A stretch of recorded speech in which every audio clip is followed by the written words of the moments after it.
wasiirka wasaaradda shaqo-gelinta arrimaha bulshada iyo qoyska Marwahinda Jaamac Gaani ayaa maanta ku soo gabagabaysay Hotel Mansour ee magaalada Hargeysa kulan lagaga hadlayay sidii dhalinyarada dhamaysatay waxbarashada loogu carbin lahaa shaqo abuurka. Ugu horreyntii waxaa halkaasi ka hadlay agaasimaha shaqo abuurka wasaaradda shaqo-gelinta arrimaha bulshada iyo qoyska Cawaale Maxamuud Muuse, agaasimaha qorsheynta wasaaradda dhalinyarada iyo ciyaaraha Soomaaliland Cabdirashiid Caydiid, agaasimaha hay'adda maxalliga ah ee Hafayuuka Cabdilaahi Maxamuud Xasan, kuwaasoo dhammaantoodba ka hadlay muhiimadda kulankani uu leeyahay dhalinyarada iyo sidii dhalinyarada loogu dhiirigelin lahaa shaqo abuurka. waxay halkan isku yimaadeen in maanta inagala soo qayb galaan dhamaystirka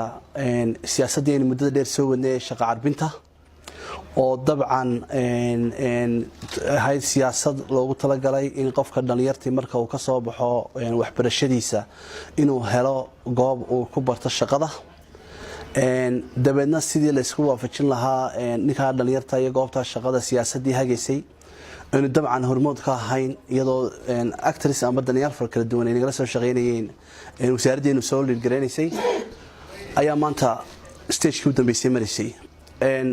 dabcan iyadoo Soomaaliya ma halkan aad loogu la foguray qodobadeedii oo dib loogu wada noqday inta aanad siyaasadda ku daadihiin Hargeysa golaha wasiirada aad iyo aadna waan uga mahadnaqaynaa sida sharafta iyo karaamada leh uga soo qayb galeen iyo dabcan Hafayuukan waxaan uga mahadcelinayaa si inooga taageerisay inaan dhamaystirno siyaasadda ka wasaaradahan siyaasadaha ka soo go'aya siyaasadaha xukuumadda ka imanaya ma aha kuwa ku imanaya uun awaamir dusha lagaga keenay ee waa kuwa ku imanaya wadatashi bulshada lala tashaday maanta consultative meeting kan u dambeeyay waxa lala tashaday jaamacadihii oo ah halka ay ka soo baxayaan baahida ugu badan ee la daboolayo ah ardayda qaran jabisay ee u baahan shaqo barashada ama shaqo carbinta. alxamdulillah maanta wasaaradda oo runtii kaashanaysa Hafayuuko waxay runtii suurtagelisay siyaasaddaasi inay noqoto mid runtii la sameeyo maanta runtii halka waxaan u fadhinaa kulankii ugu dambeeyay iyadoo marka aynu haysano nuqulkii Soomaaliga ahaa insha Allah waxaan rajaynayaa hay'adaha ka shaqeeya sector-kan muxuu ahaa employment-ka in runtii caqabadii haystay inay runtii ka gudbi doonaan. gabagabadii wasiirhinda Jaamac Gaani oo soo xidhay kulankaasi waxay ugu horreyntii u mahad celisay hay'adda Hafayuuko inay wada shaqayn dhow leeyihiin kana gacan geysatay kulankani. Waxa kale wasiiraddu iftiimisay qorshaha uga yaala xukuumadda iyo wasaaraddeedaba ku carbinta shaqo abuurka dhalinyarada waxaana ka mid ah hadalladeedii runtii kulankani wuxuu aasaas u yahay ama sees u yahay siyaasadda carbinta shaqo abuurka taas oo ah wax aynu dhammaanteen dadkeenu ay u baahan yihiin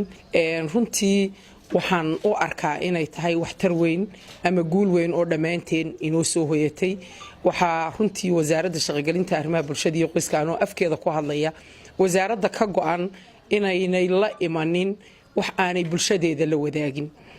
waayo waxa aanu doonayno inaanu sharci garayno ama siyaasad ha noqdo ama xeer ha noqdee ma aha wax wasaaradda ay iyadu u baahan tahay ee waa waxay bulshadu u baahan tahay waanu soo dhaweynaynaa commentigiina ama oraahdiina runtii waxaa farxad ii ah xukuumadda maanta sanadka dhammaysatay ee uu garwadeenka ka yahay madaxweynaha qaranka mudane Muuse Biixi Cabdi wasaaradaheedu inay yihiin qaar sida ugu habboon u wada shaqeeya waxaa anagana naga go'an wasaarad kasta oo ay tahay inaanan ugu xilanin maxay dhaqaale wadaa ee aanu ka fikirno anagoo runtii ilaalino marka horeba oo mandate-ka iyaga oo kaliya ku shaqeyna